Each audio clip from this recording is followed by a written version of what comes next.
The Occupancy Tax Coordination Committee to order. I'll entertain a motion to approve the minutes of the last meeting. Edna, Kevin, any discussion? All in favor? Aye. Carried. We're going to have a report from revenues from County Treasurer. Sorry, I didn't get a chance to. Mike Moneybags. Yeah, I wish. If you could just pass those down, please, I'd appreciate it. Thank you. Good morning, everybody. Sorry for the short delay. When I reported the last time that we were well over 20% increase in OCTAX, I was very nervous about that figure. We've come back down into reality now, although it's still very good. We're up just a hair under $200,000 in collections, which amounts to just about a 6% increase as of the 26th of September, which is still very strong. Believe me, that's still very strong. That's a very good picture. It's more realistic than where I felt we should be. Any questions about that? Okay, a couple other quick things I'd like to just update the committee on. One is the Airbnb situation. Our county attorney's office is fortunately digging in their heels a little bit on the agreement that Airbnb wants us to sign. So there's some pretty substantial negotiations going on right now with that, which I think is a good thing. We shouldn't just blatantly roll over for what they want. Second of all, and kind of related to that, when I'm going to say when we get things in line with Airbnb, I would like to come back to this committee, and I just want to throw this out here for a thought, to have some occupant tax money to pay for an internet company to what they call scrub for all of the short-term rentals within the county. Okay. I know Lake George, I think, is doing something like that, Mr. Yes, we are. Yeah. I'd like to, once we get Airbnb under contract, I'd like to be able to find out exactly how many of these short-term rentals we have within the county. And I don't know what the cost of that would be. I'll start researching it. Unless the committee says no, they don't want me to even look any further in it. That's kind of why I was bringing it up at this point. We did look into it. We interviewed 3 companies. We chose one of them. Basically, they'll give you a menu. They'll do the works. They'll find new B&Bs. They'll get them registered. They have a complaint department 24/7. You have a complaint, you call the number, and they'll respond immediately. So they'll do it all, and everything's got a price next to it, and you go through and tick off what you want. One of the things you have to remember is that once they've done this, they're pretty much gone. You know, the first year they're going to ferret out all the B&Bs, and then the second year you're only talking about the new ones. So the price should go down. We actually did a 3-year contract with them. So I would strongly recommend you do that, Michael. Okay. Well, I mean, before I investigate it and spend any time on it, I want to see how the committee feels. And once I get some information, I'll bring it back and make a presentation and see where we're at with it. Claude? I know I've been getting random emails from different consultants saying that they could come in and do this kind of scrub thing, and I thought it might be worthwhile to have some of those people come or to do a Skype like presentation. I don't know if that's worthwhile or not. I really don't know if it was just total scam stuff or not. We could do that. We actually Skyped the final company, and the young man came on, and it was very informative. We did a little dog and pony show, and then we sat there for 20 minutes and asked him questions, and he responded to all. He was very knowledgeable, and I think it'd be very beneficial to the committee if we're going to go ahead with this. We probably should do that. I think you can do the preliminary and get it down to. Well, what I was thinking was do an RFP type situation, Yep. to see if we could get somebody in here and find out what we're talking about cost, and then at that point in time, go forward with if the cost is reasonable and the committee feels that that's not a bad idea, then we can go forward with narrowing it down, doing whatever the committee wants to do. But, I think we got time here. It's not a real urgent thing, so I just wanted, before I even started to invest any time, I wanted to make sure that it was okay with the committee to proceed. We're geared up to start January 1st. Okay, go ahead. Well, Mike? Chairman, thanks. I was just wondering if there's any opportunity to kind of expand out the scope of your existing contract and maybe save us some money that did all count. Did Dan call you, Baruch? No. Yeah. Yeah, we can... We've done a lot. We have, I've actually asked Dan Baruch, our zoning administrator, to call Mike's office and talk to him. We can send you down what we have too. As well. I'll look at all the aspects and see where we are. Bring it back. Like I said, I didn't want to invest the time if it was something that he was not interested in at all. Okay. Anybody have any questions? That's the end of what I have, unless anybody else has got another question about something. So you want to press on with that? Okay. Get it set up? All right. Great. Excellent. Thank you very much.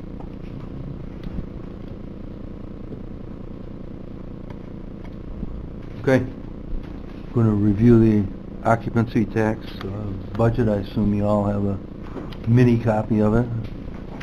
Lisa, you want to hit the highlights and then we'll take any questions or comments? So, Please. as I mentioned in the tourism meeting, we did split our total budget into two subsections, one for the department and one for other things that come out of our tourism money. So those would be things that are handled by this department or this committee, the Occupancy Tax Committee.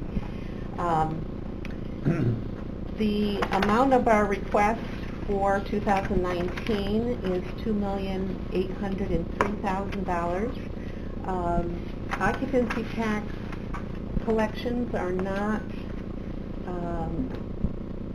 recorded under this part of the budget. It's recorded, the total amount is recorded under the department side. So the amount will be there to cover this, but we're showing that there's a small negative of $259,000, which will come out of the reserve in order to cover this occupancy tax part of the budget. The codes, I've attached a separate spreadsheet here because the codes that were in the 2017 budget, there were things that were actually budgeted under some of the tourism department codes. So they're not going to, this 2017 is not going to match exactly like this. However, if anybody has any questions, I can answer those if you come down to the office. The first code is 469, and that is the code that's for payments to the town. This takes into consideration the 25% that goes to the towns per the law, which is based on collections of the previous year.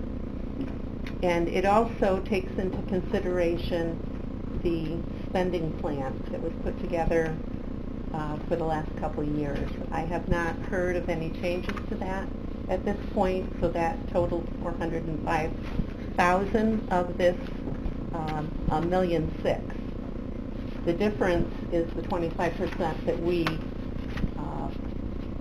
believe will be generated from 2018 collections.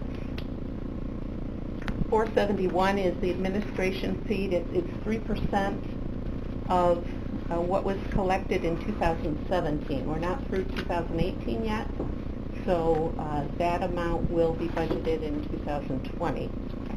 Lisa, Sure. Just back up just a sec. So 469, code 469. Mhm. So you're saying that you're anticipating 1.6 million, which is 25% of the total revenue collected in occupancy tax?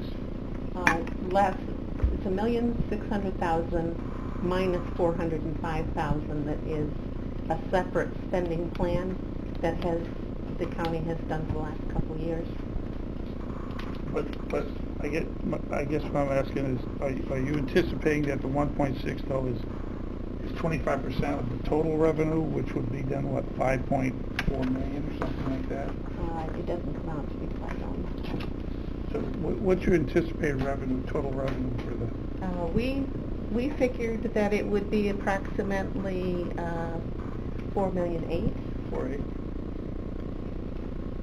Plus the 75, right, Lisa? Right. Yeah, it was kind of, it's Right. adding those two together. Thanks.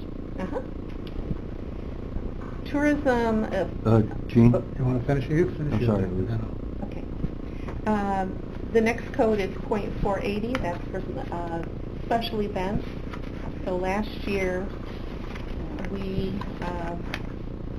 gave $203,000 in special events. This year it's $193,000 that we budgeted under this code because the firemen are not coming back this next year. They move around the state, so they were given $10,000 last year. So there's a spreadsheet with the awards that were given last year, and at this point we're keeping those the same unless anybody wants to negotiate those. The next code is 480.02, and that is for the Civic Center, $250,000 for the Civic Center. We are anticipating, we'd like to change the contract for the Civic Center because based on an economic study that was done for the Civic Center, 72% of their attendees are here because of hockey games. And basically the few shows that they did is down almost 50% from 2015. The attendance at the hockey games has doubled in that time period. The vast majority of visitors are day visitors. They're not renting rooms. So we felt basically what we're doing with the Civic Center is actually funding a venue. So we'd like to change the current contract is kind of set up like an occupancy tax contract based on shows that they're giving, and that's really not what they're doing. So we'd like to make it more of a funding contract, have them come on a quarterly basis and give a report to the committee as to what they're doing, get a yearly financial statement and yearly attendance record. We'll, based on that, go forward. So the county attorney is looking at that right now, and we'll bring the revised contract back to the committee. Gene? It's not for, that's not for 2019, it's 2020? No, it'll be for 2019. Oh, so you're Yeah, gonna we're stay- just changing the language in the contract to make it more like But they'll still get the 250 is at this point, right? We've added $75,000 to a Please. code that we had. Yes. Just, excuse me Yeah, one second. before you go on, thanks, Chairman. Did you get the report that they just did? Yes. This summer? Okay. Mhm. I wanted to make sure that, because it has a lot of information about, I think, a big economic impact in the area from the Civic Center. Yeah, And it's very basically, positive. yes, from the hockey games, basically. Which it should be. Right. And doubling the attendance is Mhm. a big deal. Mm-hmm. Basically, we're trying to cut down on their amount of paperwork and preparation for the way they do their quarterly reports now. Streamline them so they can spend more time promoting it rather than doing a report to us. Okay. We've added code 4 I shouldn't say we added it. It was a code that we didn't use the last couple of years. 480.03. It's a special event discretionary fund, and that's basically for people that come to us during the year looking for funding. And we've already had a couple that are looking for funding that we're going to address in another meeting. I did put it on the agenda for today to go over the Winter Carnival contract. We also have a request from the Basketball Federation, but that's what that $75,000 for is to fund those types of things. 480.04 is Warren County Projects, and that's basically our contract with Black Dog Design, who is doing the website and social media for the festival space. And then 480.05 business promotion is $425,000. The CBB has given us a budget of just under $400,000, and we also 397 something, but we thought we'd make it even at 400,000, and 25,000 for the Lake George Visitor Center that the Mayor Blaze always requests to run the visitor center. And then the final code is 480.07, and that is for environmental projects. Basically, for the last 2 years, we've given here, 41,666 and 67 cents. Yes, to the town of Chester, town of Horicon, and town of Lake George, or town of Lake Luzerne for invasive species. So that is basically our. Anybody on the committee have any questions, Gene? Yeah, I'll bring up the same sort of subject I bring up every year.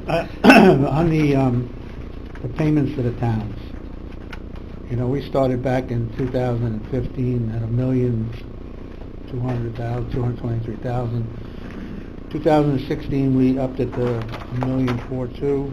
2017 we kept it the same roughly. 2008 we kept it the same.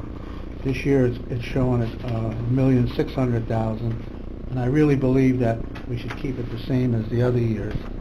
And if it is $1,600,000, and on top of last year was $1,487,000, that'd be $112,000 that we would not give to the towns. And I'd like to see that money either go into enhanced promotion or just leave it into contingency fund at the OCTAX, because we are getting more people that are looking for more money, and I think what we know now, that 75 that we put it in there is going to be pretty much eaten up already, and we get into next year.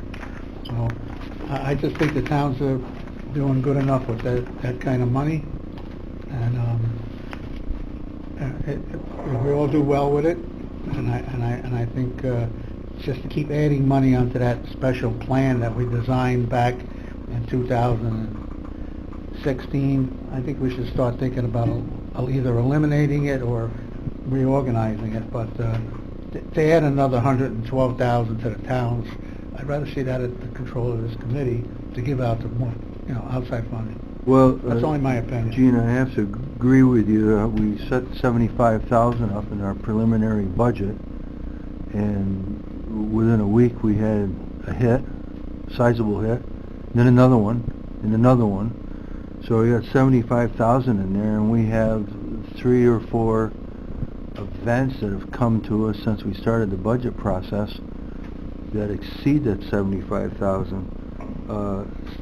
Secondly, you're asking to freeze the amount distributed to the... Just go back and keep it at what was 2018. So you want to change the local law? Well, it wasn't a local law. The $1,006,000 is made up of the 405,000, which is the spending plan, Mhm. and what we anticipate we will need to get back 25% of whatever's collected this year. So we have not changed the spending plan. We would have to... Well, we added a Limit- spending plan in 2004 on the side, upping all the towns and stuff. So that to me is a spending plan. It's based on collections, though. We have to give back 25%. But I thought the 25% was the 30,000 that we all, No. everybody gets. No. No, it's part of it. Well, okay, it's part of it. And to let everyone know, that's in the current audit, so you'll have it. I mean, I have nothing against towns, and I'm a town too, but so the point is, we are getting carried away with this extra money.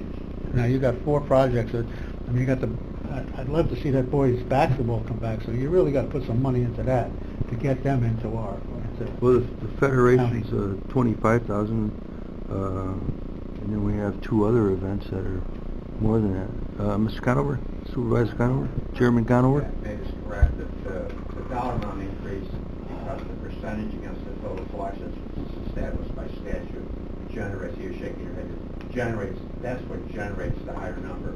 The amount that was allocated to the towns under the special allocation hasn't changed since the day it was created, along with the pool center. It was part of a package that included pool center, an additional amount for the towns. It also included a number of other elements.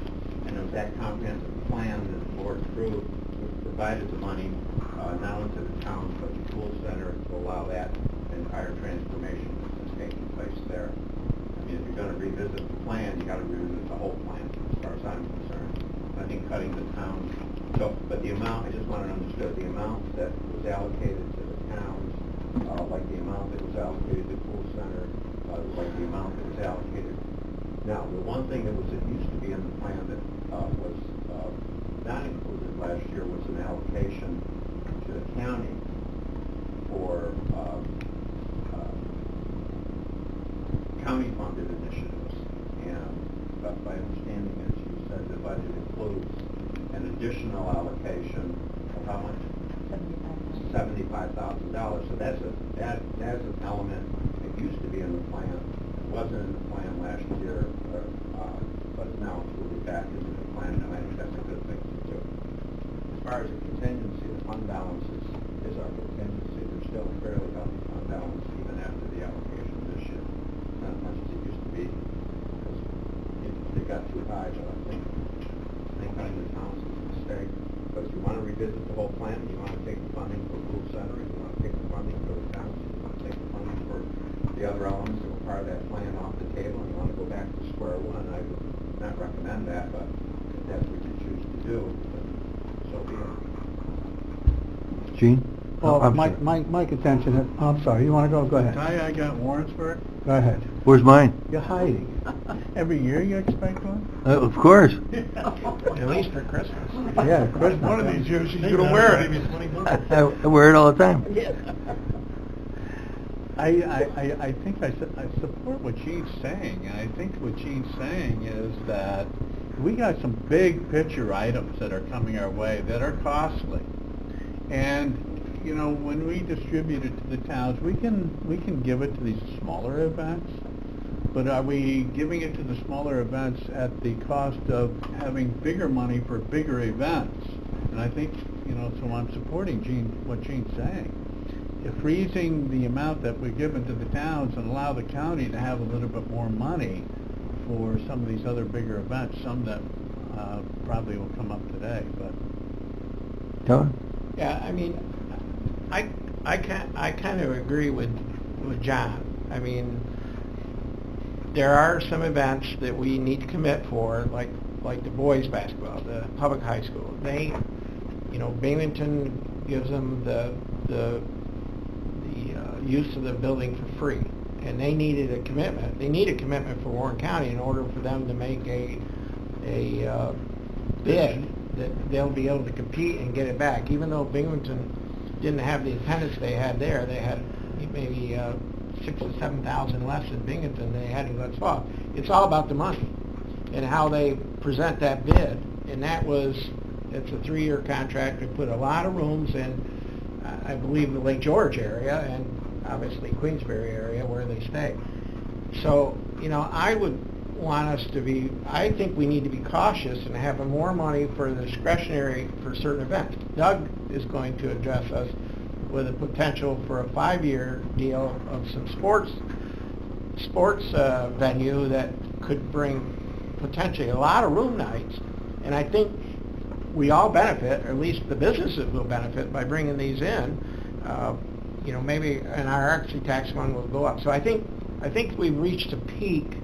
I'd like to hear from the ones who gain the most money. Now, I'm not for taking my $45,000 away. I'm just not, because we distribute it to the events and we promote our events in town, and we just had a good event up there.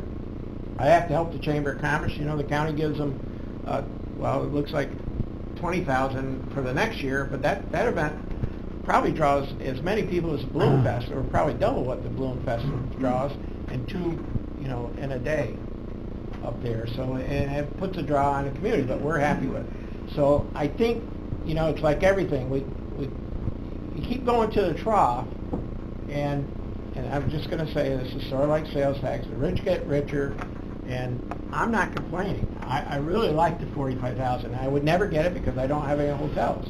I have Airbnbs, they may stay there, they may not. I don't have any hotels, so I benefited greatly by that extra $15,000. I would hate to see it late. But when you look at some of the amounts for some of the bigger communities that have the rooms, it's getting up there. When you get $250,000 to 3 or 4 communities extra sales tax or occupancy tax, that's a lot. So I think there's got to be a balance. I think we need to balance it off. But I agree, Dennis needs to have the wherewithal to have money to. Can he reach in his pocket and promise the basketball tournament, at least so they put it in writing, that they're going to get $25,000 a year to bring the 16,000 people back here in March?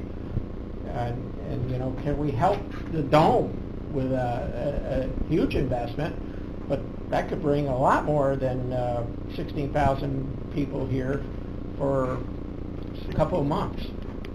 Or 2 months. So I think we just got to balance that out. That's all I'm saying. We ought to look at it. Gene, Kevin, just one point. Are you talking your $45,000 was what you got this year?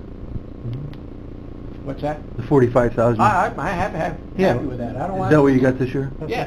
So you're talking about freezing it? Yeah. At that point. I'm okay with that. Yeah. Great. Let me explain something, because most people, I don't think everybody, that column on the end with, let's just say back in 2016, we came up with a number of 60,000 for a few towns, 15,000 for a few towns, 75,000. That has not increased all those 3 years because we made more money or less money. That was a number that was put in on a thing.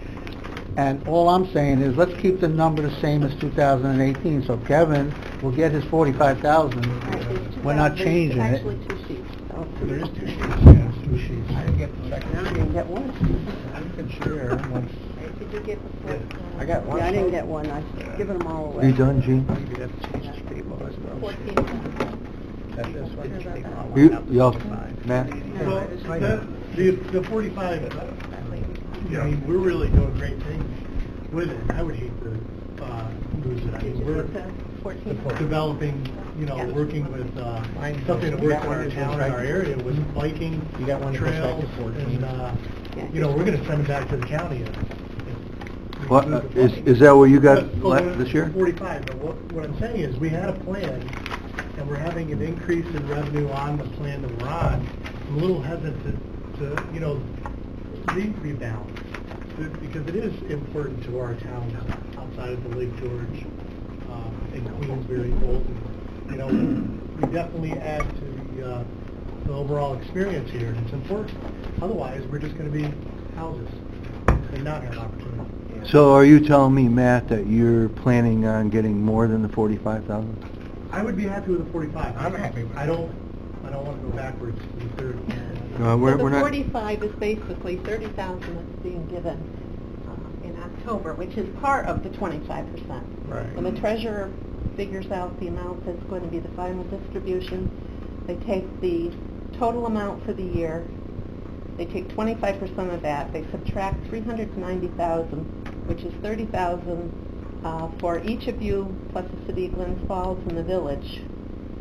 And then the final distribution is made on the rest. So the 30,000 comes in October, and the 15,000 is part of the spending plan. Right. So that makes up the 45,000. Well, that's the thing So- I'm confused, the spending plan, because you say 45, you made 52,000 this year. It's 45 plus the additional. Right. Well, And I don't even but- care about the but additional. it's- And I do have a place in my town that It's does. 52 with the addition, so, you know, And I said the 50, I said 45. because I knew back then that, and I even said it back in 2016, once we started doing this, all the towns would fight to keep it all, and eventually, we're gonna be out of the scope of taking care of the projects that's being needed. That's just how I feel. But also, I mean, you know, we've got a number of rooms in Merkin that are. Well, it has nothing to do with, it does not, has nothing to do with room, it's total, you know. You know, you look at, I mean, everybody has to look, you got it in front of you, look at towns like Bolton Land, it's gonna get 279,000, almost 280. And Chester is gonna get 52,000, and Hague is gonna get 53,000, and Horickon's gonna get 50,000. Let the town of Lake George, 309. 309, and the village is, The existing formula is based on, the town got $30,000, and then to those municipalities that were primarily generating the revenue, it was, the statute called for a sharing on an assessed value basis. It's done that way from the inception of the program. Now, in addition, and then established the minimum. Now, in addition to that, what we did a few years back was, we not only made that allocation, that additional allocation is $400,000 or so. $400,000, which is unchanged from the day it was done. See, what's really, let me just digress, what's really being said here is that if we freeze the dollar amount, effectively what we're doing is, since $400,000 was frozen anyway, it hasn't changed, we're saying is that those towns that benefit from the assessed value, the more you benefit on your assessed value, the more we're going to reduce the amount of the additional allocation, because we're going to freeze you at a certain dollar amount.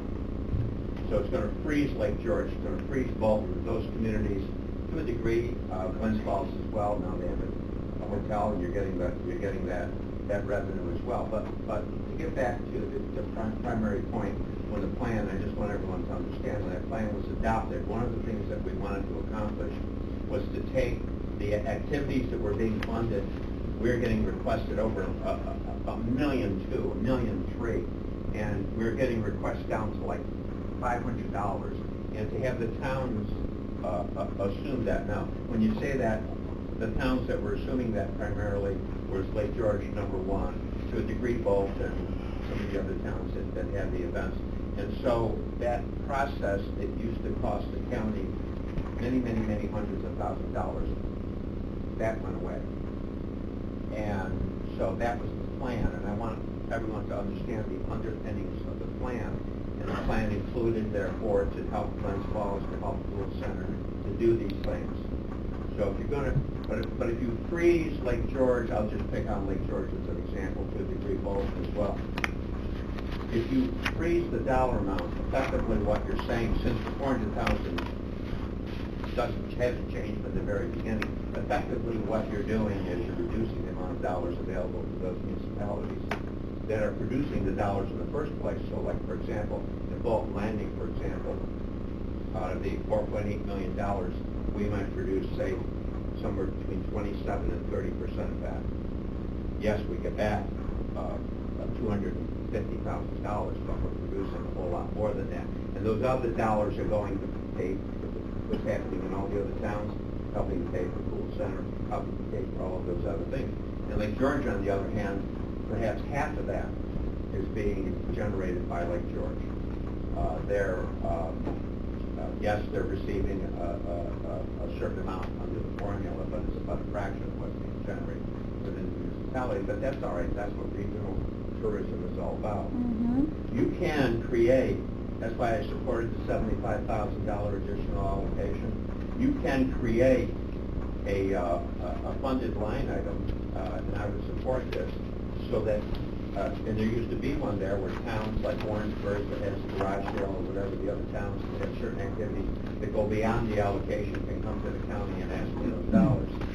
I would support something like that, of course I would. It would allow all of the municipalities, including Glens Falls and Lake George, quite frankly, to come to us for an additional allocation should they have an event like the basketball tournament or that kind of thing.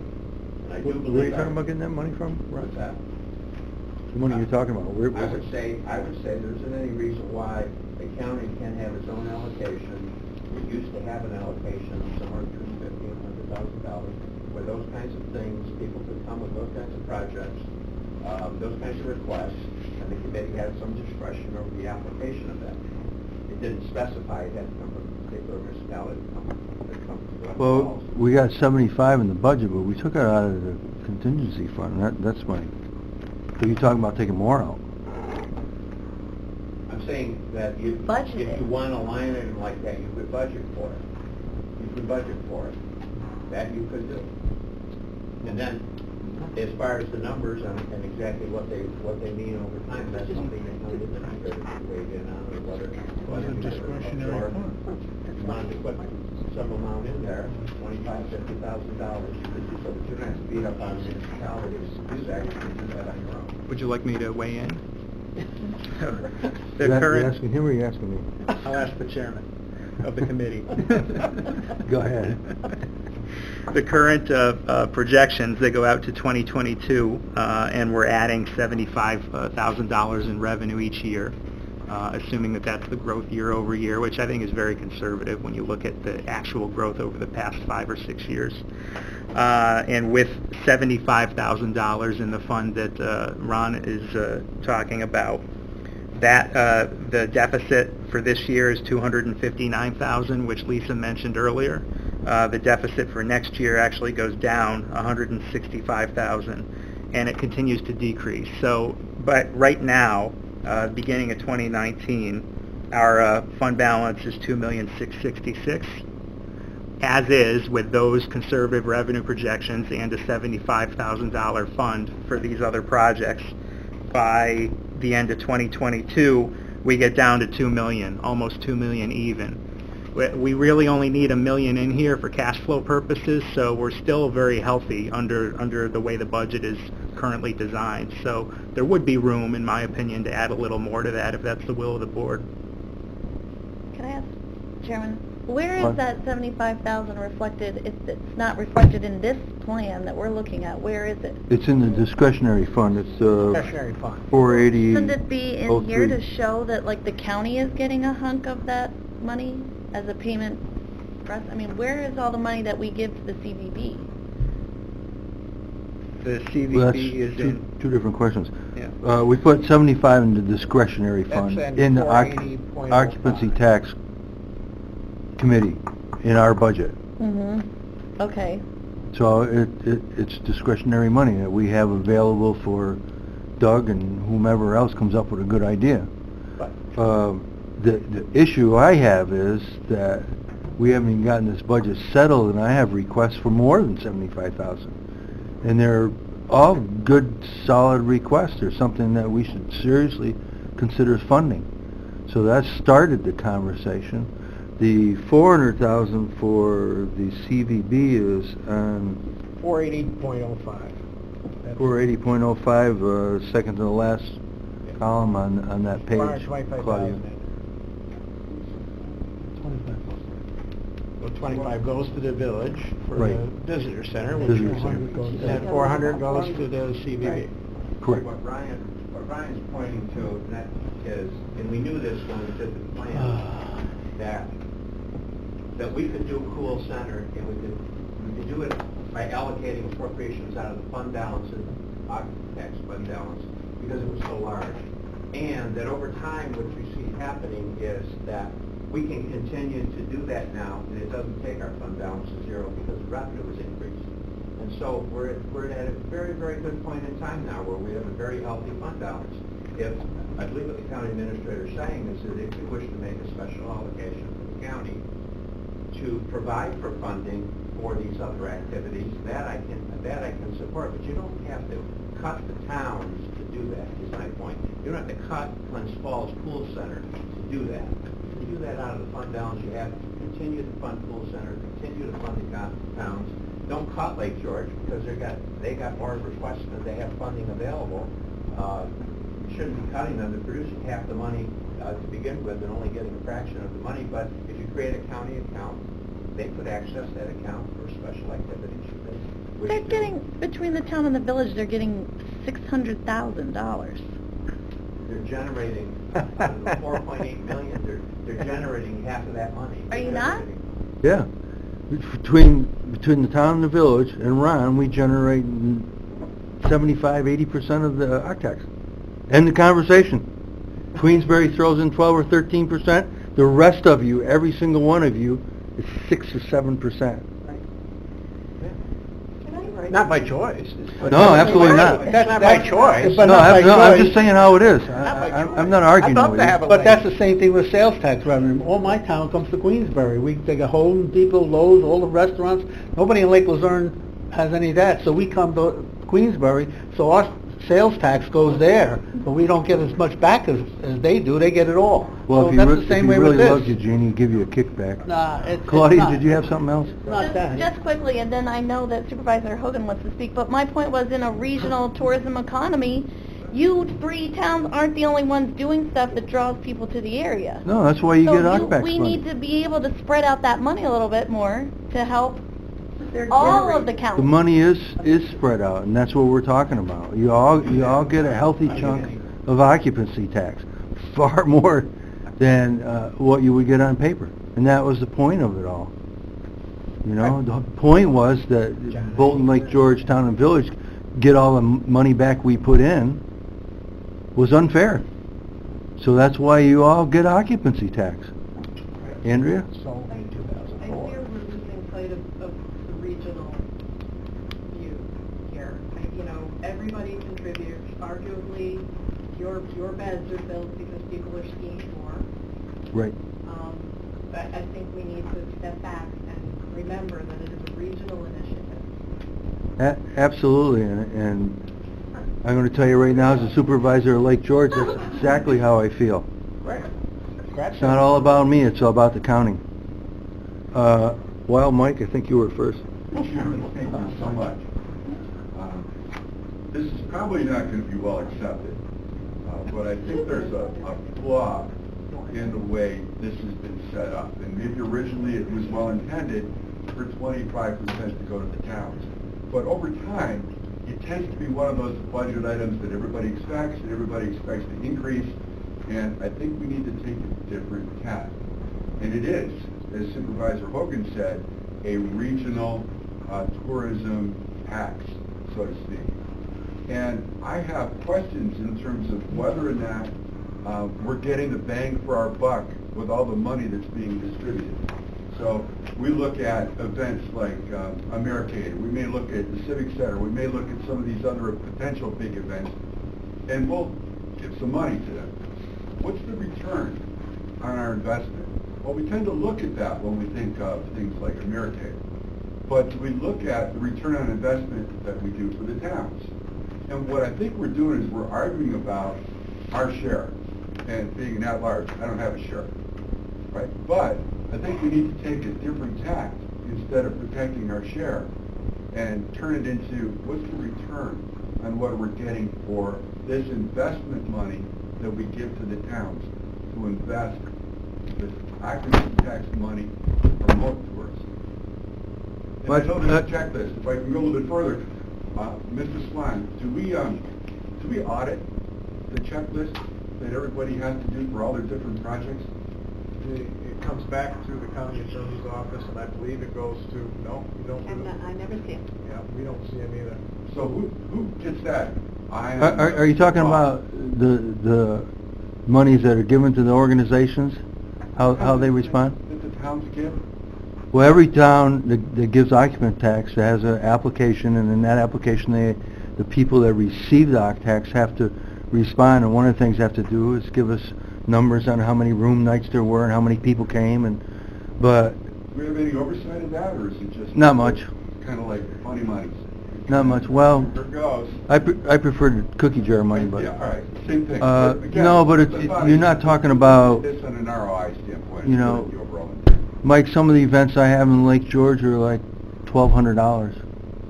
If the weather's nice, they do really well. If it's not, it's a bomb. But I mean, how much time are you going to spend tracking down $1,200?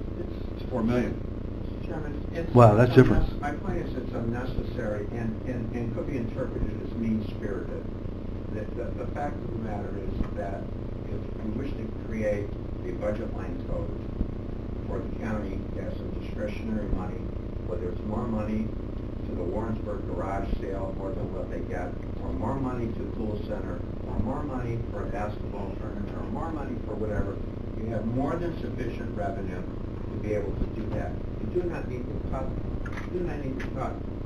primarily Queensbury, Bolton, and Lake George. That's what this is aimed at. Queensbury produces somewhere around 24% of the Occupancy revenue. Of Bolton, maybe a little bit more than that. And Lake George, maybe half of the revenue. So, and this was all hammered out in the original legislation. If you want to revisit the original legislation, be my guest. I think it's a plan that's been working, but you don't need to affect any of the towns to establish a budget code for the county. You have more than sufficient revenue to be able to do it. Matt? One thing I haven't heard is how much money you need in that discretionary amount. We're throwing out, saying we don't have enough, but I haven't heard how much, and it sounds like we do have revenue that could cover that. Matt, that's what the committee's dealing with now. I have Mr. Miller and a couple of other groups that are coming to make their spiel. And that will give us a chance to look at, usually what you get with the application is you get the I wish amount, and then when you sit down with them, they'll hopefully tell you what they really need to get by, and you have to decide. Until I know those numbers, I can't answer your question, but I know it's more than 75, and it might be more than 100. I mean, we didn't even have the budget effect yet. 100 more, or you want to raise Total. it? It's I don't think there would be a problem to go it's at 75. to 100. Well, I mean, the fund balance too. according to Mr. Ryan, we could raise it a little. Change. If you make the right investments, you'll grow the pie. There you go. Hold on. John? Just, maybe we'll get to it today, but we have a new visitor center over near exit 17. And that's in the town of Queensbury. And I know Lake George Chamber has been kind of administrating it, but do we want to go bigger and better? And are they going to need more money, or how are we going to fund that? Well, Gina's here. She'll respond to that. Go ahead, Gina. There's the funding for actual operation standpoint is through a Take New York grant, so there will not be any county funding on that. The goal of our grant funding is that we become self-sustaining over the next 3 years. So we have a sales goal for the vending that will actually cover the boots on the ground and staffing for that. So that's just for the whole Take New York section.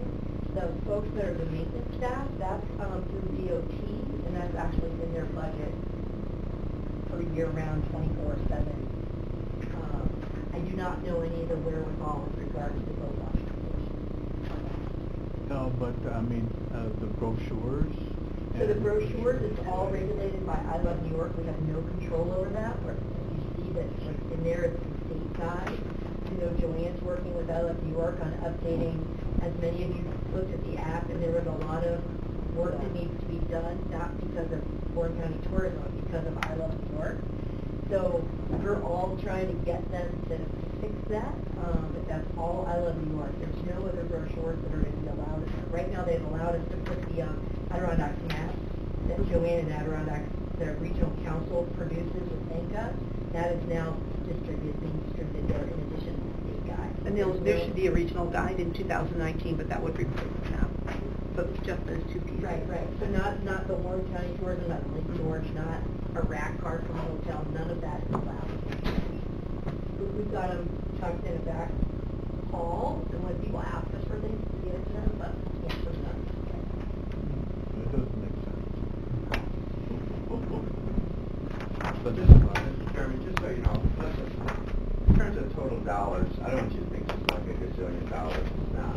So even if we grew by 2 or 3 or 4%, against the total dollars of Queensbury or Bolton or even Lake George, that doesn't translate into a big number, all right? It just doesn't.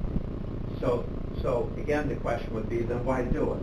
Well, what's the point of doing it? Why would you take a dollar amount that's fixed anyway and then just start reducing it? That doesn't, it just seems, it strikes me poorly, and that's why I'm making, and the other thing is to remember is that, again, it was all part of a package. I guess we could start to cut the allocation a little sooner this year. We could reduce the budget from 250.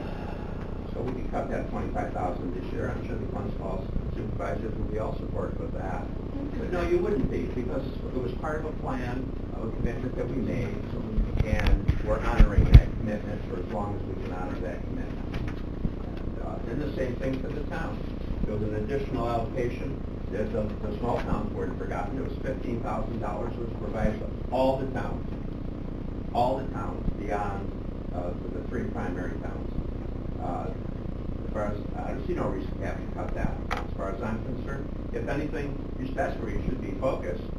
In terms of those towns that might need a little bit more there, because they all don't need more there, but some do.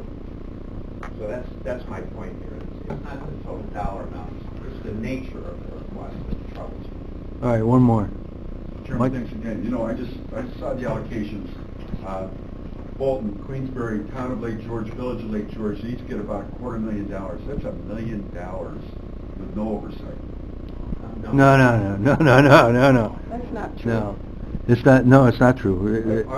I thought I heard prior that you said that, you know, we don't have anyone checking these checklists and forms. The town and the village, town of Bolton, all review their occupancy tax applications, get the proper forms, get all the backup material and on how the event goes, and you know, there are a lot of events that we have are one-timers. They don't. Set by this committee in the county. They're reported No, filed by all of really, us with the county. Yes or no? We have to file a report every, Yeah. was it spring? Every April? spring, right. Right. April. With the attorney. No, there's oversight for it. There's a lot of competition for it. And we also have a town-village occupancy tax committee. Our overage that we got, the town and the village got together and said, let's do a joint occupancy tax. They're all, you know, we can account for every dollar and tell you where they went and what they did, and we have all the backup material on, you know, how successful they were, and yeah, nobody's giving away money without knowing where it's going. Claudia? On that note, do we have the reports back from the 6 big events the county funded last year? The Adirondack Nationals has not made the report yet. But all the other ones did? But American has made the report. The Adirondack Sports Complex runs through the end of December, so he will give a report at the end. And what about the applications? Have they applied again? I have received all the applications except for Adirondack Nationals and the Film Festival. Because I arbitrarily gave a 9/14 date, and that was a bad date for them. Because they were in the process of Ben, did you have something? No. Good. Kevin? Yeah, I think we need to set the record straight for Mike. Reports weren't properly being done, and when I was chairman, we changed. The county attorney and the administrator developed a form that we're all supposed to use. It took us about 2 years to get all the towns to follow the right form. I believe now the forms that are turned into the county attorney's office are done on the right way. So everybody was supposed to do say, before that, Mike, no, it was helter-skelter. People would put down whatever.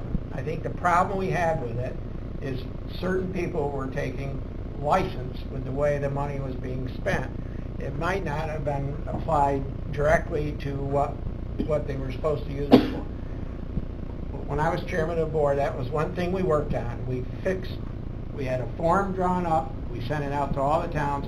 Everybody is supposed to log in the proper information. Now, it goes to the attorney's office. At one time, I thought we were going to have Lisa audit those reports sent in to the attorney's office. Obviously, that didn't happen. That's never happened. So where they go to the attorney's office. If you don't file them, you get a dunning notice from them about getting your report in on time. I don't believe anybody looks at them to see if they follow the criteria that we're supposed to follow. And I'm being honest with you. Because I looked at all of them at one time, and they didn't follow the criteria at one time. But I think that's been straightened out.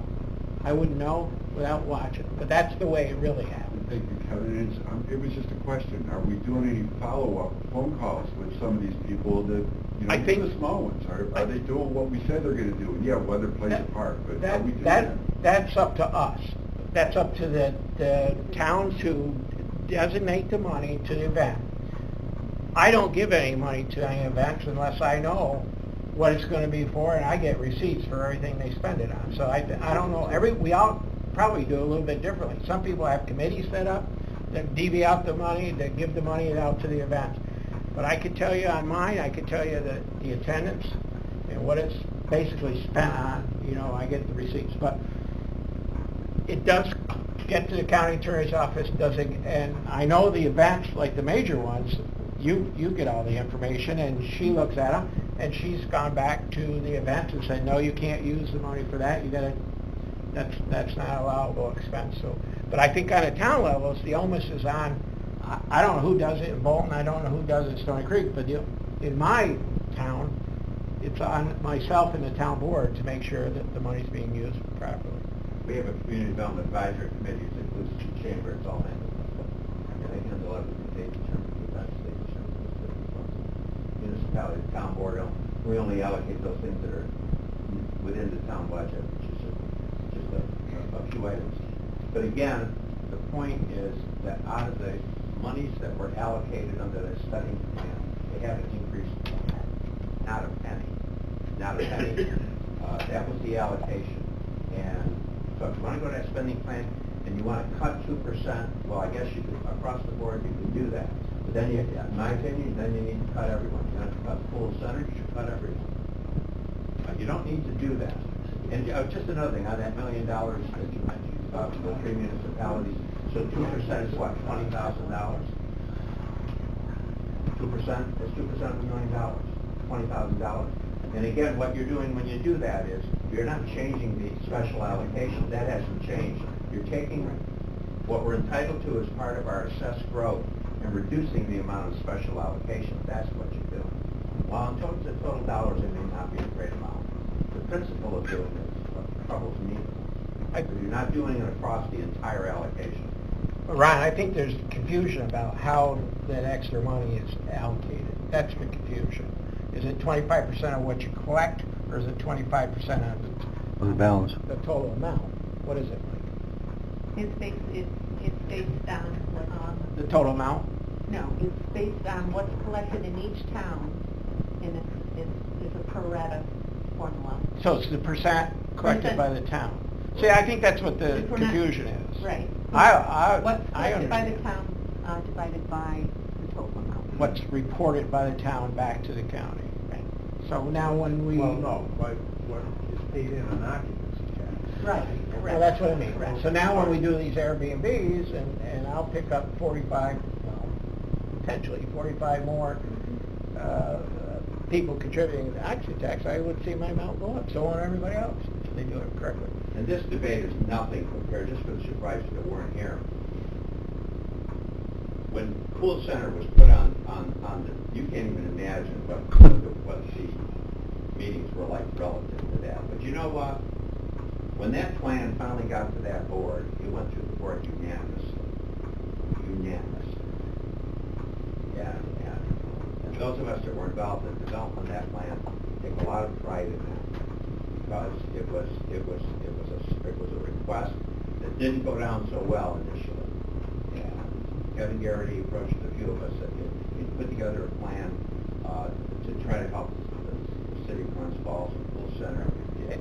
And I can advocate what Dennis is saying. There are some good events. Doug has a good event.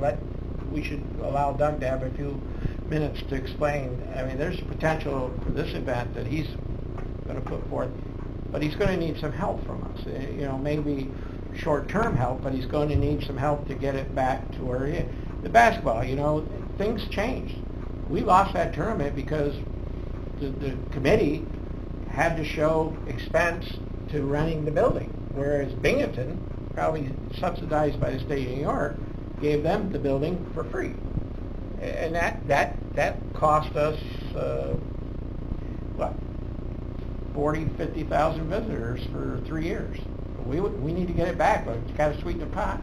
And they're looking to the county, and Dennis, we've talked about it, about helping them out. So Yep. I'm all for it, and I don't care if they stay in Glens Falls, Lake George, or Timbuktu, as long as we get it back here. Matt? Part of this was also, we had lines of people in the boardroom. And what does the Horicon supervisor know about what's right for the Stony Creek supervisor and their plan of developing tourism in their community? So we had all these people, and they did their presentation to us, and it took a long time. And I can say, I mean, just in Horicon, we had over $120,000 of requests last year. And, you know, they're all going to come, 120,000, and we had to cut a lot of people. Yeah. And we had carryover, which was documented on that form. So we appropriated $70-some thousand. Now, if you go through Horicon in the summer, you're going to see a lot more people than you've ever seen because of the bikes, the trails in Chester. We're working on 10 in Horicon. So, you know, for me, it'd be much easier if we go back to that. I'm okay. You want to, because it No, takes we're it out not. of my town board. No, well, I'm here. And I don't have to deal with that again. No. But we're gonna have everybody here, and then we're gonna force other supervisors that don't know anything about the town. Yep. Brad, you got something? Yes, I just was wondering if we can get back to Supervisor Molino's original thing in saying, hey, everybody seemed to be happy at the beginning with the money that they're getting, and the little extra, why don't we put it in a little nest egg there for the little smaller things, and what Doug may be having up, because the whole idea was to do this was to promote our area. Everybody benefits from this, and I think we have to get back to the original. It's not what every little town brings, it's what we all do together, because we are a team. So I'd like to go back to Jane's original thought and what everybody started off by saying, I'm very happy with the money I got, we're happy we got a little extra coming in right now, why can we get that line item in there so we can do some more promoting for some of these smaller events that we're all going to benefit from? Well, you have a good point, and I'm going to end that conversation right now. What I want to do is take everybody's opinion, and we'll go back and massage the budget. And hopefully in a short amount of time, I'll have a chance to talk to Doug and some of the basketball people and see what kind of monies they're looking for and what kind of program they have, and then we'll bring it back to this committee and go through and see if we can come to some equitable budget conclusion. All right? In the meantime, I need a 3-minute Just say senior one break. thing, Yes, Dennis. Don't be Kevin? afraid to reconvene us if we have to reconvene. Then Oh, yeah. No, we're going to do 10 that. days, Yeah, no, we're definitely doing that. we need to. Frank? Well, you can see the reduction right here on the sheet. If you go from the total 2019 back to the total 2018. You know, for both 279,000. This year it'll be 262. So there's your difference right there. I mean, that's what it's going to cost. You know, you get down to Stony Creek, and you're going from $53 to $60. So, you know, 45,000 benefits. And that came from everybody else. Right. That came from both, that came from Queensbury, and that came from Lake George. Yep. Because you would have gotten that money if we Right. didn't. Exactly. And we voted for it. Yep. I mean, and we voted Okay. for Pool Center. I'm going to ask and we for a voted little for the allocation. 3-minute senior break here. I'll be right back.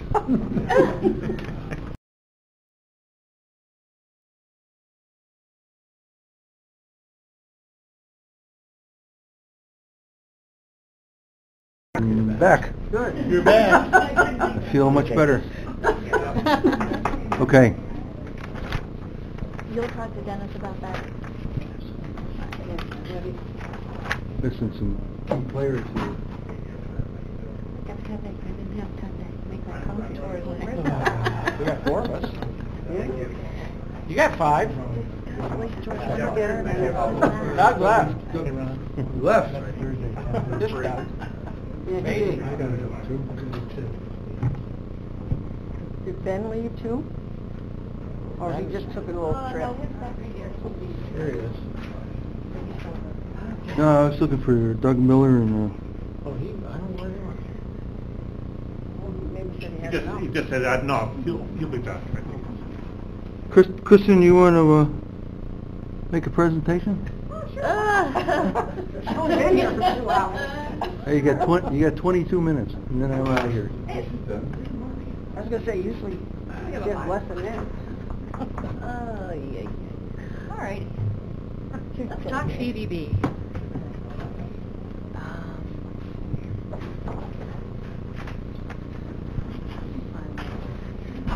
Few odds and ends to pass out for you here.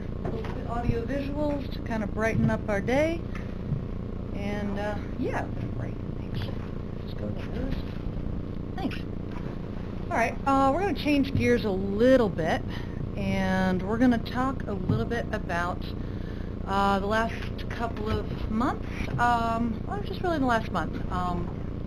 We've been really busy at the CVB with, I've been at a couple of marketplaces, Connect Sports, Connect Specialty, Sports Relationship.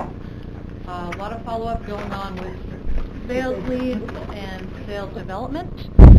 A couple of site visits, some budget preparations. Obviously, we've been talking about budget.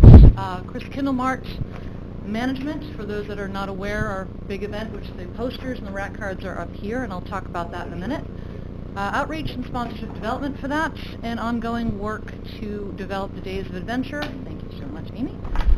For ADA, which is coming up fast and furious next year. So just to kind of give a little quick overview, year to date right now we're about 19 brand new events that are booked. That is booked from 2019, 20, 21, 22, going out that way. About 5,019 room nights so far. That's as of August. So that doesn't count September's, and that's not counting where we are up to this point. We're going to get those in pretty soon. And I will get those to you at the next meeting. And there are ongoing and pending right now 27 active leads which are awaiting decisions and bids coming in. And that equals out to probably 14,689 room nights. Included in those 27 pending, we were just talking about basketball, Federation Basketball, New York Public High School Athletic Association Basketball. Also includes a couple of bowling tournaments that are going to be coming in March, April, May next year, possibly June. So there's a lot of stuff out in the wings right now that's pending and really exciting and on the sports side, as well as on the meetings and convention side. So we'll be looking to hopefully lock those in the next month or two. I know that when we're talking about Federation Basketball, that is a really big deal, and so is New York Public High Schools Athletic Association. Brings in a lot of room nights, brings in a lot of activity for us at a time when we really, really need it. And we want to see that activity, not just from the hotel side, but the restaurants, the businesses. So that's really great business that if we can get behind that, it will really make a difference. And they're very excited. I've been working with Chip Corlew myself, working with some of the other folks who are putting together that bid. We presented and put together the hotel packages with them, which they were thrilled about, so they're putting that in conjunction with their bid process, and that is moving forward.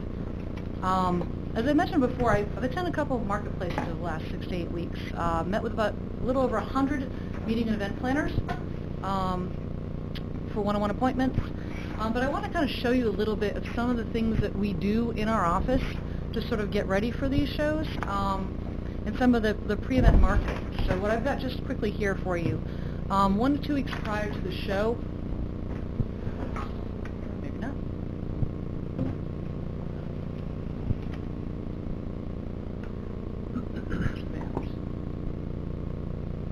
Oh, there we go. Okay. So prior to the show, we sent an e-blast to over 500 planners in the specialty Connect Markets and over 200 planners. So what you see there is the first email blast. It's all done in-house. with imagery and text was really our call to action. So really getting people on those lists prior to the meeting with them to get them to sort of pay attention to them. So this one was for meetings, and this one was for sports. Okay, the next email digital blast we did was a week later. And this is again prior to those events at Connect. We had one for sports and one for meetings and conventions. They both had video embedded into them. And we find that video tends to engage a lot better and create more interest than just static. So this one here was sent, hopefully it'll connect through, maybe.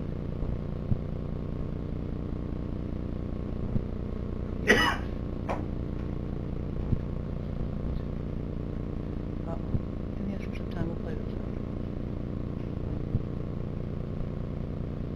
The second video is a sports video here. Maybe we'll see if this one will play. And it won't.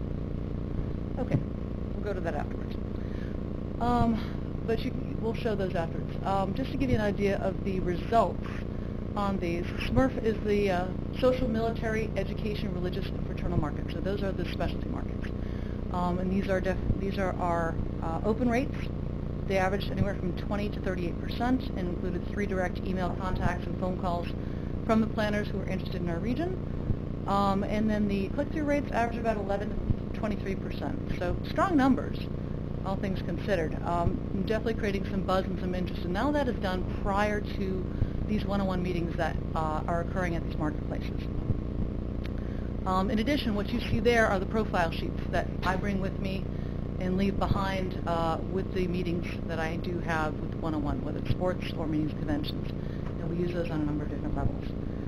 They're really to provide a quick snapshot of who we are, where we are. People often say, when I meet with them, where's Lake George? There's actually a Lake George out west, believe it or not.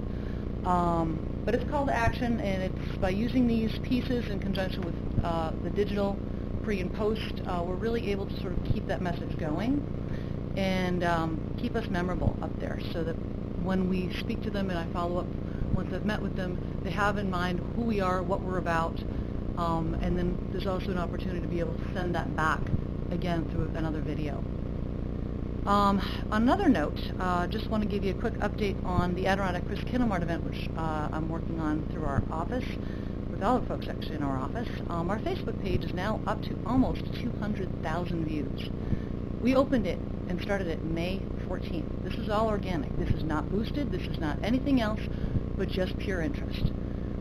We've had engagement of almost 10,000. Again, all organic. People who are inquiring about this event. People are saying, hey, I'm interested in coming. This is cool. This is new. This is exciting. Sign me up. Or I'm a vendor. I want to be a part of this. So it's pretty exciting, actually. We're talking about new events, bringing some new life and energy to our region. Something like this is starting to catch fire. And I was really hoping to be able to open this. I hope it will open. And it won't. To date, we've been able to garner $21,000 in sponsorship. Lake George Outlets, CDPHP, Price Chopper, Town and Village of Lake George, and also Lake Luzerne. I do apologize. Actually, they were very helpful in helping us to print, actually, all this great collateral that you have in front here.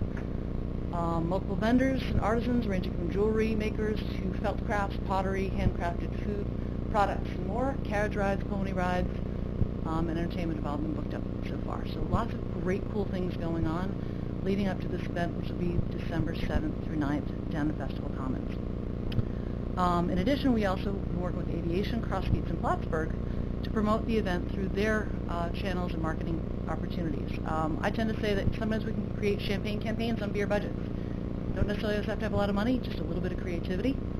And so that's kind of what we're doing with this event, is we're trying to be as savvy as possible with a minimal budget and use social media, which we've been able to show here fairly successfully so far in terms of reach.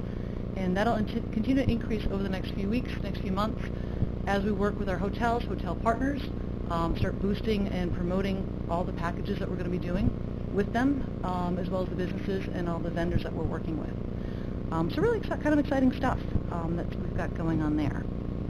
And then finally, ATA, Adventure Travel Trade Association. Elevate has officially launched their website, which I was really hoping would open. And, oh, maybe it will. Maybe we got lucky. 1 out of 5. So here, to talk a little bit about Elevate, at this point right now they are live, so they're accepting registrations.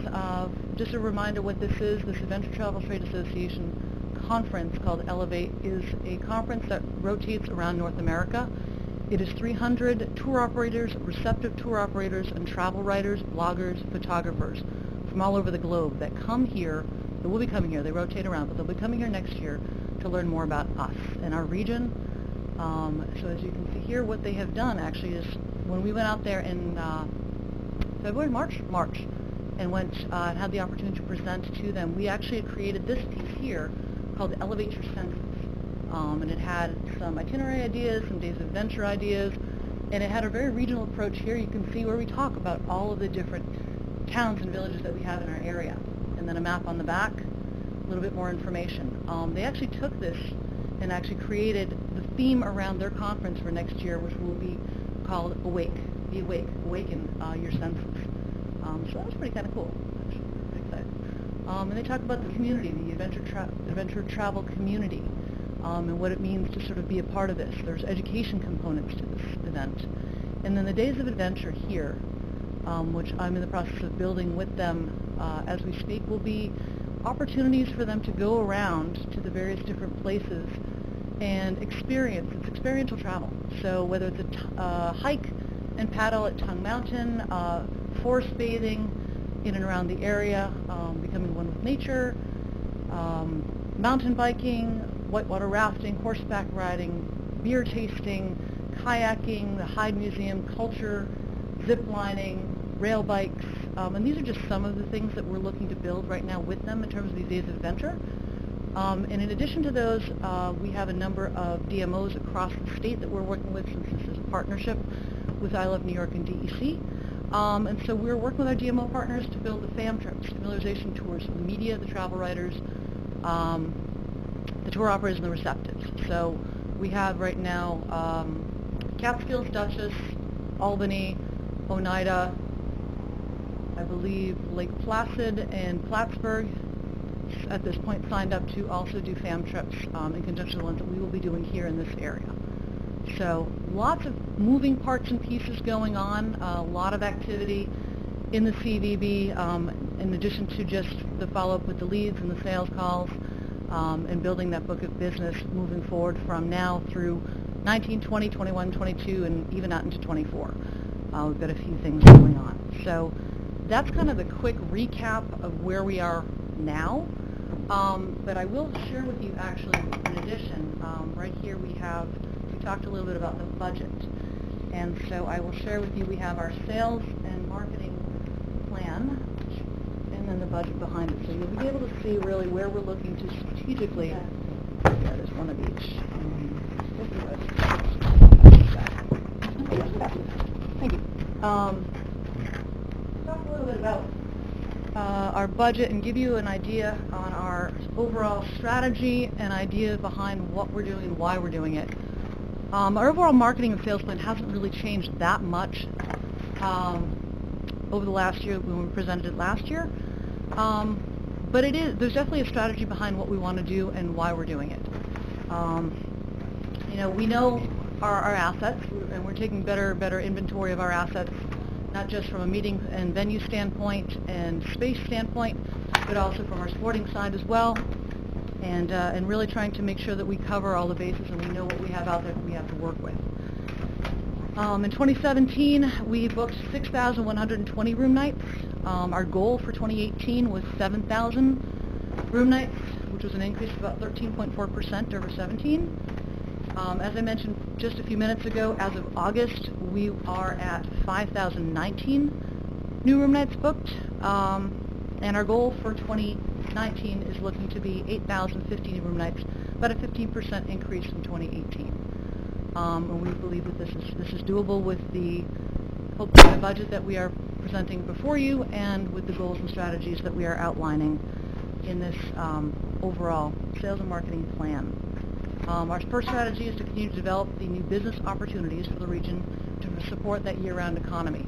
We've been talking about that more and more, over and over. You've heard us talk about it last year.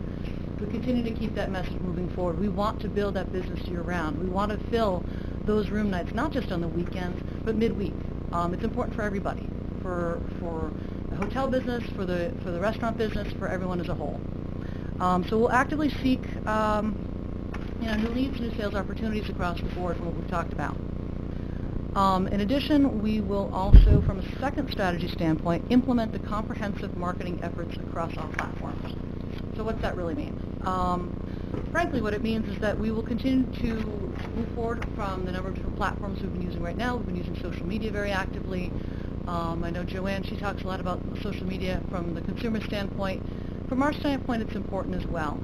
We're building at this point digital sales kits, which will be able to be interchanged.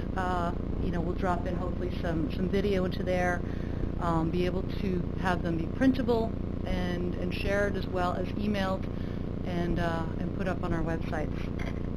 So it really is a more effective way to sort of get our message out there and be able to work with our sales partners. And in addition, we will be working on print and digital advertising opportunities, digital marketing campaigns, website updates. We've been working with Warren County on those, on their website, consistent convention services, and also supporting different events through sponsorship. Or right now we've talked about revising the existing meetings and conventions video. We'll also be doing the sports one, and then looking to see how do we incorporate all these electronic elements into the print that we're currently doing and what we're going to be doing into next year. So really getting something so it's seamless, cohesive, and the messaging matches all across the board, from the print side to the electronic side and into social media. Thirdly, our third strategy is to continue to position the Lake George region as a sportcation destination. Kind of coined the term last year a little bit. What does that mean? We are an awesome vacation destination, but we're also a great sporting destination. We have incredible assets that are out there, whether it's our fields, whether it's the dome, whether it's the mountains and the lake. We're prime for a number of different types of events year-round. And so therefore, we also have this opportunity where we have guest rooms, we have activities, restaurants, so many things for people to take advantage of that when I go and meet with people one-on-one, they're blown away by the amount of things that people can do in this region alone. When they come up with their kids and they're going to do a sporting event or a hockey tournament or a soccer tournament, they go, wow, I'll throw an extra day in there because I want to do something else. We're doing some great programming with Six Flags Great Escape, where they're doing 3-day passes for the teams, and the teams are actually loving it. It's a program that's really starting to catch fire. So strong for this year in terms of sports. Really strong lacrosse programs came through. I know softball was very strong as well. Soccer.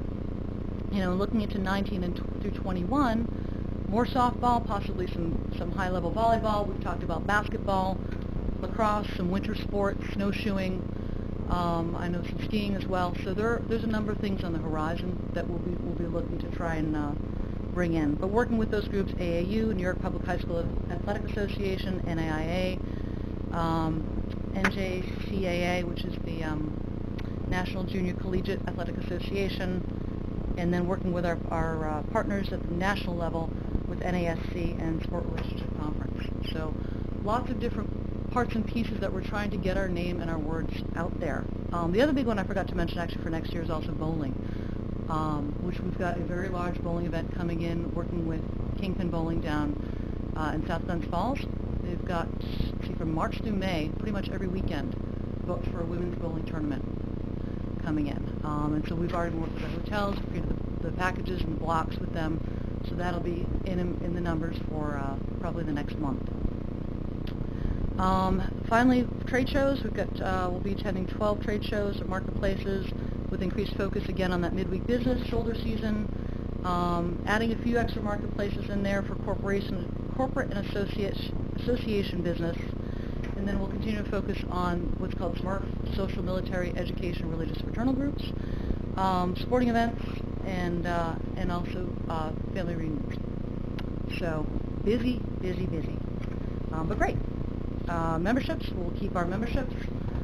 Advertising, as I mentioned, we talked a little bit about cultivating, print and digital, also going after that PR. PR is that great value-added piece that we all look at, and it is something where you can't buy that kind of good press. So we want to make sure that the press knows about what's going on in our area, what meetings are coming into the area, which sporting events we can get behind, how do we help promote them, how do we work together in partnership and use our marketing opportunities, social media or otherwise, to get that name out there for them. Marketing, sponsorship, administrative. So really our budget overall as a whole is really just trying to incrementally increase what we're doing on a little bit of a larger level and continue to keep doing what we're doing, and do it strong. So, any questions? It's kind of a short, sweet piece, but... Anybody? We're all sound. Thank you very much. Appreciate it. Yep.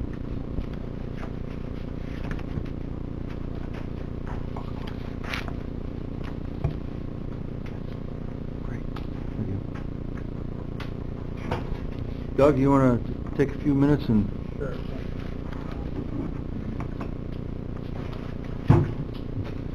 I will briefly just, I know some of the questions come up oftentimes on what data is provided to support the numbers that we say we're going to get and that we do get. I don't know if you all see this or not, but this is the report for 2017-18 right now for each one of our softball tournaments that we had gotten occupancy tax money for this year. And each tournament is listed, every team that is in that tournament, the city, state, and zip code where they came from, if they stayed in a hotel, what hotel they were at, the number of rooms they have, the number of room nights, and total bed nights. We corroborate those numbers with each hotel at the end of each tournament. So our numbers, and then it works out using numbers that I've gotten from the tourism department for the variables, lodging, meals, shopping, entertainment, and et cetera, what each overnight person spends, what each day tripper spends. And those numbers are here and drive back to giving us a total economic impact for each tournament and for the year. So we do have factual numbers that we submit to the county at the end of each economic impact season. I'm going to give you, this is something we have been working on. In fact, I'm just going to pass it right around. I think I got 12 copies of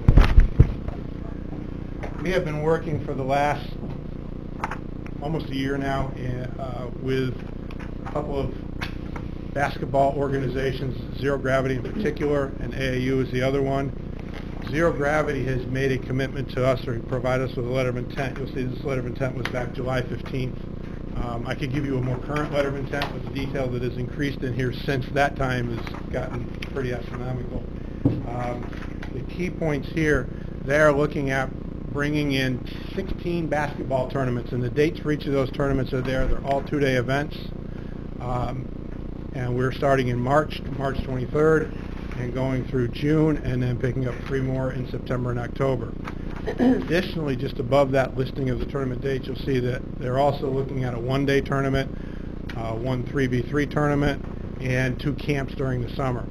So it's more than just the 16 tournaments. Our capital investment we need to make to make this happen. Oh, let me mention one other thing. This talks about a 5-year commitment. We are now up to a 7-year commitment with them. They've agreed to a 7-year letter, 7-year commitment for doing this. And the additional thing that they want to do is they want to expand the September-October tournaments. Right now they've got 3 on this schedule. They want to see at least doubling that in the next couple of years. So everything that you see on the last page of this shows a economic impact. The first one is our current softball tournaments, 23 tournaments involving 389 teams. This is our average over the last 3 years. Lodging needs, 83% of the teams needed hotels. That worked out to 323 teams needing hotel lodging, 13,800 or 390 bed nights. The lodging amount and the percentage of the total economic impact, that's what the percentage is below that, 28%. Food and beverage, transportation, shopping, entertainment, and then other. The basketball tournaments using the same variables. They're looking at 16 tournaments, 120 to 130 teams per tournament. And those numbers I can substantiate These are their this is a number of their tournaments. I've asked them to provide me with some of their tournament data from previous tournaments, and they're in that 120 to 130 teams per weekend. That is 2,309 to 2,469 teams for those 16 tournaments. I'm sorry, 1,920, I was going to the bottom line, and to 2,080 teams. For the basketball, they're looking at, on average, 33 to 35% of the teams needing hotel rooms. It's a smaller percentage than what we do with the softball tournaments, but the overall impact is much greater. That translates to 633 to 728 teams needing between 31,000 and 41,000 bed nights. Lodging will be about 1.1 million, and then you can read right on across. The total economic impact for the softball tournaments was just under 3 million. For the basketball tournaments, it'd be 8.7 million. Total economic impact with just those two events, sets of events, basketball and softball, we're looking at $11 million. That doesn't count our boat show. That doesn't count our Monday through Friday stuff. That doesn't account our other summer tournaments. That doesn't account our adult leagues. So that just is these two events. In order to do this, they need 10 courts. This is a picture. This is a dome in Wisconsin. It's the Dell Center in Wisconsin, where they are doing basketball. They're putting 12 courts in their facility, basketball courts. They also do volleyball on those courts, volleyball tournament, and another picture showing basketball tournament. In addition to the zero gravity letter of intent, we also have strong interest through Kristen's efforts for, and she can mention some more about this than I can, volleyball. They're looking at trying to do at least four events next year. We would need to work with the zero gravity folks just to try and make sure we're not stepping on each other's toes date-wise. Our court layout for volleyball and basketball will be 10 courts in this fashion. This is from Connor Sports, same court provider that has provided the court for the Civic Center. One of the difficult issues that we're facing right now is with the government's imposed tariffs. The materials to make these courts has increased the court cost almost 22% in the last 4 months. We were about $80,000 a court, and if you go back when the county and the state helped the Civic Center purchase their new court, it was an $80,000 bill. Those courts are now $102,000. So I have got an economic impact here, or excuse me, a capital investment we need to make of around $1.2 million. We can fund a portion of ourselves. We're looking for bank financing, and I'm looking for some support from the county with OCTAX funds. We have, obviously the Civic Center is getting $250,000 a year, plus they got, between Betty Little's grants, $2.8 million for their capital improvements. I'm not looking for state funds. I wouldn't turn it down if somebody was able to help us with that. But in order for us to make this happen, we need to invest $1.2 million, and we need to have that commitment sometime in the next month and a half of all the pieces that we're pulling together to make this happen. They're looking at starting March 2019. Courts take about 5 months to build these 10 courts for us in conjunction with their other courts that they're doing too. With that, I don't want to take a lot more time. I'll be glad to entertain any questions. Anybody have any questions for Doug? Well, my question, could you lease any of these courts if you find somebody that... We can lease some. Right now we're looking at about 4 or 5 that we can lease. They're just not out there. There is a gentleman in Wisconsin, or not in Wisconsin, in California who has some. The biggest expense we're looking at, on average, $20,000 to rent a court. So, and they've never done a rental for this length of time. Their rentals are typically $20,000 a court to rent the court for a week. We're trying to work something out with them on a lease purchase too, and it's something totally, it's something they've never done before. that time. My question was, there be a chance, I know it's long, of course, you have March Madness in there, so a lot of the courts will be used by the venues for March Madness, but every now and then they discard one. About 4 of the courts, if we put this all in place, 4 of the courts will come from the NCAA Final Fours. They'll take them back, refinish them, and then ship them to us. That's where 4 of them will come from. We're trying to do something. If I can get 6 of them purchased and at least 4 of them to get through the first year, we're trying to be creative in that respect.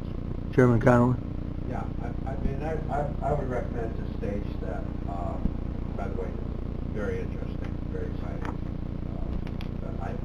Given the size of this package, 1.2 million, I think we need to bring, say, Ed Bartholomew into play here, and we need to have his assistance in. Ed is working with me on this. Yeah, we're going to need to. I'm not sure what role OCTAC should play, what role their existing loan funds can play on top of we're already involved in the dome itself, but I think we need to hear from Ed about what might be possible in terms of how to make a program like this work at this moment in time. And I think that if you're working with Ed already, that's excellent. Maybe Mr. Chairman, yourself, and maybe John, and a few of us just sit down with Ed and the I'll be honest, Ed was a little apprehensive a year ago when I first talked about this. Now his grandson is involved in the zero gravity basketball, and he now knows how expansive this is. They're covering the entire East Coast, and they're actually in Chicago right now, expanding to Chicago. They're also having events in Las Vegas, and they are the fastest growing basketball entity in the country.